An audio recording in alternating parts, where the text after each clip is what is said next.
کیا کیا مناظر ہے دیکھے زمینیں، کن ہستیوں کا گواہ آسماں۔ کچھ لوگ ایسے تھے ملتے ہیں اب بھی، ہستی کے صفحے پہ جن کے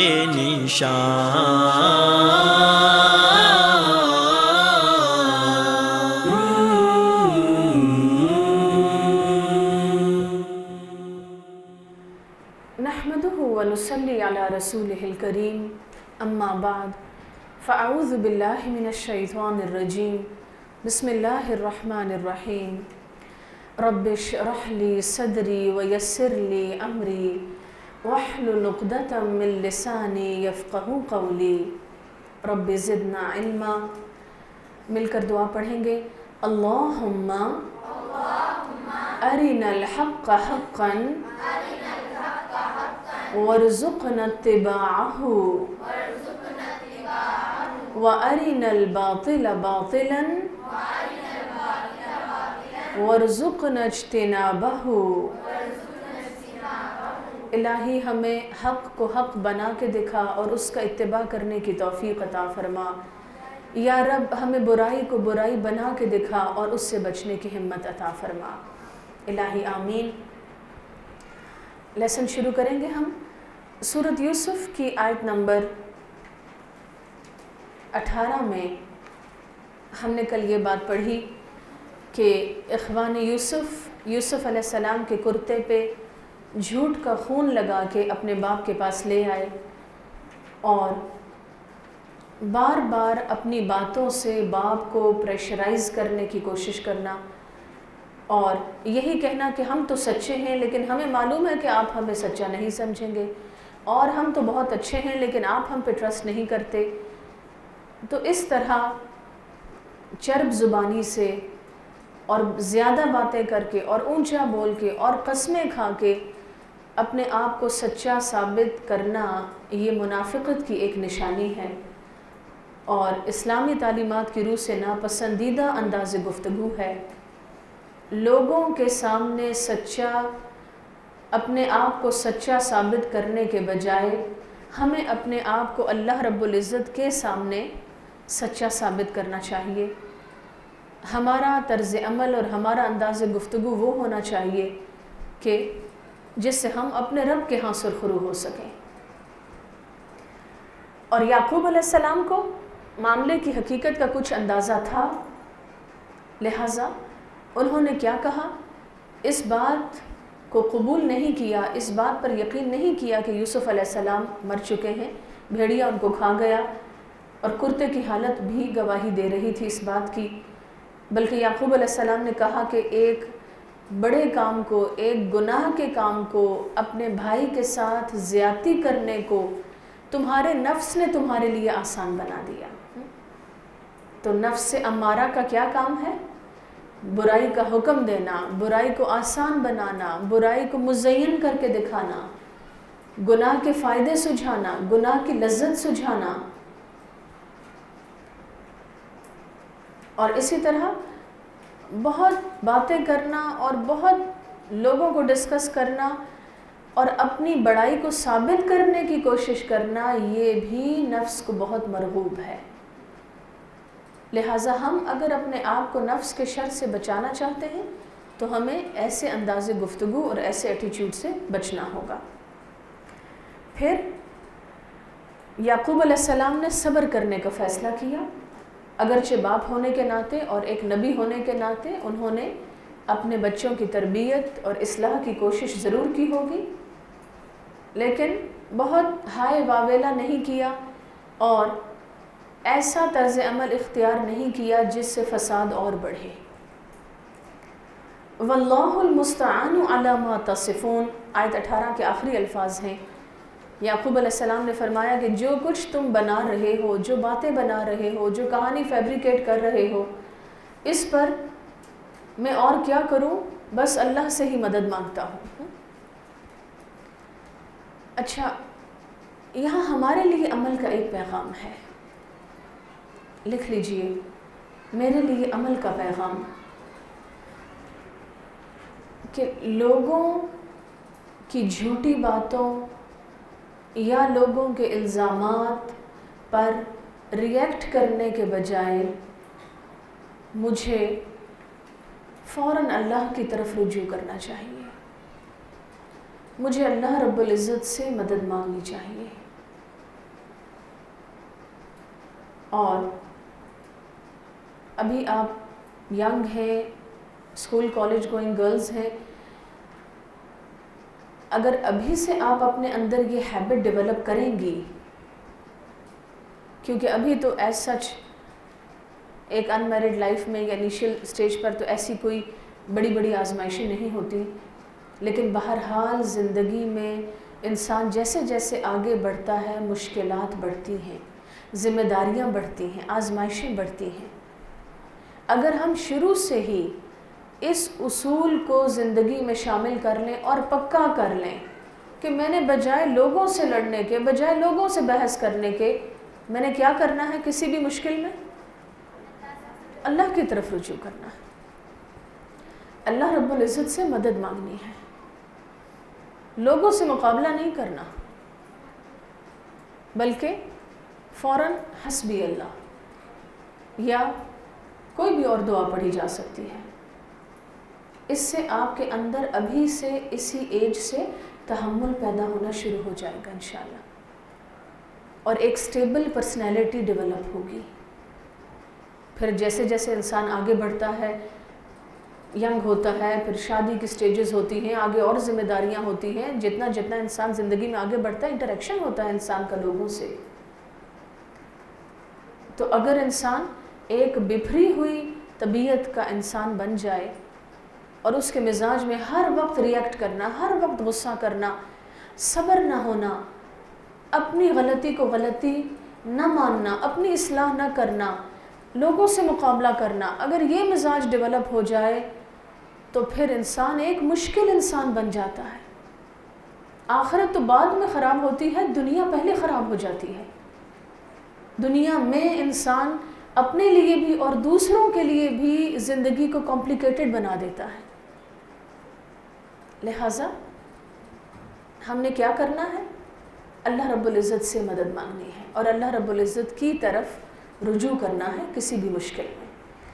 آیت نمبر 19، وَجَاءَتْ سَيَّارَةٌ، اور ایک قافلہ آیا، فَأَرْسَلُوا وَارِدَهُمْ، انہوں نے اپنے پانی پلانے والے کو بھیجا، فَأَدْلَى دَلْوَهُ، تو اس نے پانی کا ڈول ڈالا، کس میں ڈالا؟ کنویں میں ڈالا۔ تو کیا ہوا؟ کنویں میں کون تھا؟ یوسف علیہ السلام تھے۔ ان کو گویا یہ خیال آیا کہ اگر ایک ڈول پانی میں کنویں میں ڈالا گیا ہے تو میں اس میں بیٹھ جاؤں اور جب ڈول باہر نکالا جائے گا تو میں باہر نکل جاؤں گا، لہٰذا وہ ڈول میں بیٹھ گئے اور اس طرح کنویں سے باہر آ گئے۔ اب ہونا کیا چاہیے؟ مثلاً کنویں میں کسی نے ڈول ڈالا اور جب بکٹ کھینچی باہر تو دیکھا اس میں ایک ینگ بچہ ہے، اور ظاہر ہے کہ وہ کتنے دن وہاں پڑا رہا، وہ کمزور ہو سکتا ہے، وہ بھوکا ہو سکتا ہے، وہ پریشان ہو سکتا ہے۔ ہونا کیا چاہیے کہ انسان حیران ہو جائے، پریشان ہو جائے، گھبرا جائے کہ بیٹا آپ کون ہو؟ آپ کنویں میں کیسے آ گئے؟ آپ کا نام کیا ہے؟ آپ کا گھر کہاں ہے؟ آپ کے پیرنٹس کہاں ہیں؟ اور یہ کوشش ہو کہ اس بچے کو فوراً اس کے گھر پہنچایا جائے۔ یہ خود بھوکا ہے، یہ خود پریشان ہے، خود نڈھال ہے، اور اس کے ماں باپ کا کیا حال ہوگا؟ لیکن قافلے والوں کو یہ خیال نہیں آیا۔ یوسف علیہ السلام کو دیکھتے ہی انہوں نے کیا کہا؟ قال یا بشرا، اس نے کہا واہ خوشخبری، گڈ نیوز، کیا؟ ھذا غلام، یہ تو ایک لڑکا ہے، ہم نے تو پانی لینے کے لیے ڈول ڈالا تھا اور لڑکا نکل آیا، تو اب ہم کیا کریں گے؟ یعنی ہمیں ایک لڑکا مل گیا، اب ہم اس کو بیچ ڈالیں گے اور بیچ کے ہم پیسے کمائیں گے۔ لہٰذا انہوں نے وَأَسَرُّوهُ، انہوں نے اس کو چھپا لیا، بِضَاعَةً، مال تجارت سمجھ کے۔ وَاللَّهُ عَلِيمٌ بِمَا يَعْمَلُونَ، اور اللہ علم والا ہے، اللہ کو معلوم ہے وہ کیا کر رہے تھے، اللہ جانتا ہے، اللہ ان کے عمل کو دیکھ رہا تھا۔ اس آیت سے، آیت نمبر 19 سے اس معاشرے میں رہنے والوں کی بے حسی کا اندازہ ہوتا ہے۔ وہ ایک ایسا معاشرہ بن چکا تھا جس معاشرے میں انسانی جان کی کوئی ویلیو نہیں تھی، جس معاشرے کے لوگوں میں سے کسی کے دکھ درد کو محسوس کرنے کی حس ختم ہو چکی تھی۔ کوئی دکھی ہے، کوئی پریشان ہے، کوئی بھوکا ہے، کوئی نڈھال ہے، اس چیز کو محسوس کرنے کی سینس ختم ہو چکی تھی۔ ایسا سینس لیس معاشرہ تھا۔ اور کس چیز کی حرص تھی ان کے اندر؟ مال کی حرص تھی۔ کس چیز کی محبت تھی؟ مال کی محبت تھی۔ انسانی جان کی کوئی قیمت نہیں تھی، انسانی رشتوں کی کوئی ویلیو نہیں تھی۔ اگر ویلیو تھی تو صرف مال کی تھی، اگر چاہ تھی اور محبت تھی تو صرف مال کی تھی۔ اور افسوس آج ہمارے معاشرے کی بھی یہی صورتحال بنتی جا رہی ہے۔ مثلا کسی بچے کو کڈنیپ کر لینا، اغوا کر لینا، کس لیے؟ صرف رینسم کے لیے، صرف مال کے لیے کہ اتنا تاوان دو گے تو تمہارے بچے کو چھوڑیں گے۔ اور یہ نہ سوچنا کہ ایک بچہ اپنے والدین اور اپنے خاندان سے جدا ہو جائے، یہ کتنا بڑا ظلم ہے۔ اس کی ماں پہ کیا گزرے گی، اس کے باپ پہ کیا گزرے گی۔ ایک ایسی خاتون سے ملاقات کا اتفاق ہوا اور جمعے کے دن ان کا بچہ کڈنیپ ہوا، اور وہ بچے کو نہلا دھولا کے شلوار کرتا پہنا کے اور اس کو جمعے کی نماز کے لیے تیار کیا اور فادر کی شاپ تھی اس کی طرف بھیجا۔ لیکن شاپ پہ نہ پہنچا بچہ، اور جب باپ نے فون کیا کہ وہ کہاں ہے، ہم نے نماز کے لیے جانا ہے، تو ماں نے بتایا کہ وہ تو چلا گیا آپ کے پاس۔ اور پھر جب تحقیق ہوئی تو پتہ چلا کہ وہ بچہ کڈنیپ ہو گیا۔ جمعے کے دن، برکتیں سمیٹنے والا دن، ایک ایسا عمل کرنا کہ جس کی وجہ سے لوگ شاید اپنے بچوں کو مسجدوں میں بھیجنا بند کر دیں۔ ایک وہ شخص اللہ کے سامنے یہ گناہگار کہ اس نے عبادت اور رحمتوں اور برکتوں والے دن میں اتنا بڑا ظلم کمایا۔ دوسرا یہ کہ لوگوں کے سامنے ایک ایسا عمل کیا، ایسی بری مثال بنا کہ جس کی وجہ سے لوگ مسجدوں سے دور ہو سکتے ہیں۔ لوگ شاید اپنے بچوں کو جمعے کے لیے بھیجنا ہی چھوڑ دیں کہ جی ایسے ایسے حادثات بھی ہوتے ہیں۔ پھر اس نے بہت بڑی رقم مانگی اور پھر معاملہ طے نہ ہو سکا، وہ اس بچے کو لے گیا اور اس نے کہا کہ میں اس کو بہت برا انسان بناؤں گا اور اس میں بری ہیبٹس ڈیولپ کروں گا۔ اور اس بچے کو وہ ٹارچر کرتے اور اس کو مارتے، اور وہ جب روتا تو اس کی ماں کو اس کا رونا سنواتے۔ اور بہت سال پرانی یہ بات ہے، پچھلے عرصے میں جب اس خاتون سے ملاقات ہوئی تو وہ کہنے لگیں کہ میڈم میرے بیٹا جو ہے میرا، وہ اب 18 سال کا ہو گیا ہے۔ یعنی اس وقت چھوٹا سا بچہ تھا اور اب اتنا زمانہ گزر چکا اور وہ 18 سال کا ہو چکا ہے۔ اور ان کی ذہنی کیفیت کتنی ڈسٹرب ہے، انہوں نے یہ زمانہ کیسے گزارا۔ کوئی دن اور کوئی رات اور کچھ کھانا اور پینا ایسا نہیں تھا جس میں انہوں نے اپنے بچے کو یاد نہ کیا ہوگا۔ ان بہن بھائیوں نے وہ زمانہ کیسے گزارا، اور ابھی تک ظاہر ہے کہ جب تک وہ بچہ واپس والدین کو نہیں ملتا، مسلسل ایک اذیت ہے جس سے وہ فیملی گزرتی ہے، اور مسلسل گناہوں کا وبال ہے کہ جو وہ جرم کرنے والا اپنے اعمال نامے میں اکٹھا کر رہا ہے۔ کس لیے؟